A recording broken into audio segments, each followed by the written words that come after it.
હિલલભાઈ કેમ છે? બહુ સરસ છે. શું તકલીફ થતી હતી તમને? મને પેલા કમરમાં દુખતું હતું, એમાંથી પછી આ ડાબા પગે આખું પેઇન થતું, એટલે દુખાવો જ. પછી તો 2 મિનિટ બેસાય નહીં, 5 મિનિટ સુધી ઊભું પણ ન રહેવાય.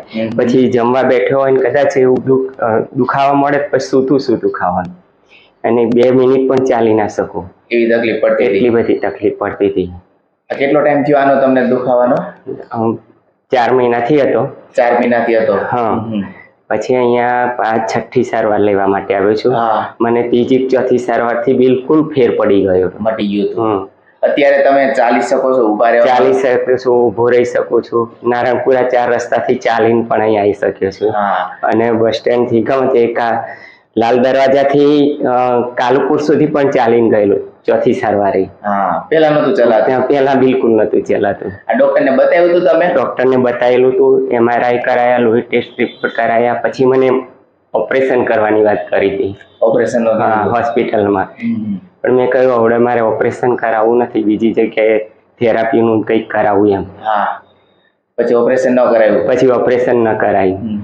એક મણકો ખસી ગયેલો એમ કહેતા ડોક્ટર, અને ગાદી સહેજ બહાર આવેલી, એટલે દૂરબીનથી ઓપરેશન કરવું પડશે. અને ખર્ચો પણ જાજો, 2-2.5 લાખ રૂપિયા સુધીનો કયો.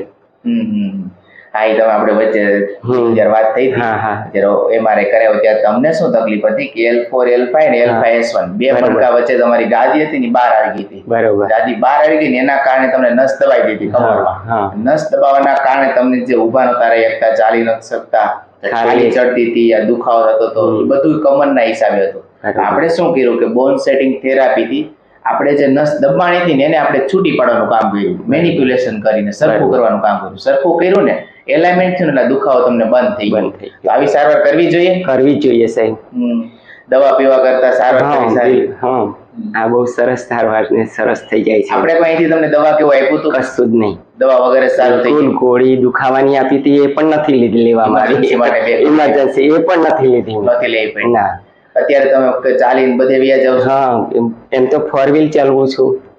4 વ્હીલ લગભગ બોરસદ થી વીરપુર મહીસાગર જિલ્લામાં 100-150 કિલોમીટર. પેલા એકલા નહોતા આવી શકતા? હા, પેલા તો એકલો નહીં આવી શકતો, પણ 4થી 5મી સારવારથી હું 4 વ્હીલ પોતાનું લઈને જઈ શકું છું. અત્યારે કઈ દવા કેવું ચાલુ છે? કશું જ નહીં, કોઈ દવા? કોઈ દવાઈ નહીં. તો આવી સારવાર કરવી જોઈએ? કરવી જ જોઈએ. મને આપનો ખૂબ ખૂબ આભાર સાહેબ. તમને એનું એડ્રેસ કઈ રીતે મેળવ્યું તમે? મેં આ વિડીયો YouTube પર જોયો, પછી મેં કહ્યું ડાર્વિન કરીને સર છે એમ, તો હું પેલા ત્યાં તપાસ કરું. અહીંયાની હોસ્પિટલમાં આવ્યા પછી તમારો વિડીયો જોયેલો, લીવેલ હોસ્પિટલમાં. ડોક્ટરને બતાવ્યા? હા, ત્યારે ડોક્ટરને બતાવ્યા. પછી એમણે MRI કર્યું ને, એટલે પછી મેં કહ્યું તમારો વિડીયો જોયો કે ડાર્વિન સાહેબ છે અહીંયા ને એમની થેરાપી કરાવી જોઈએ એમ.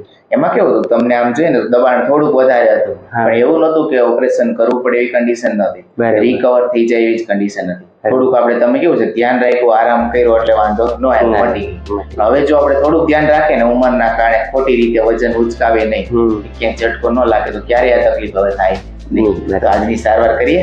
ઓકે.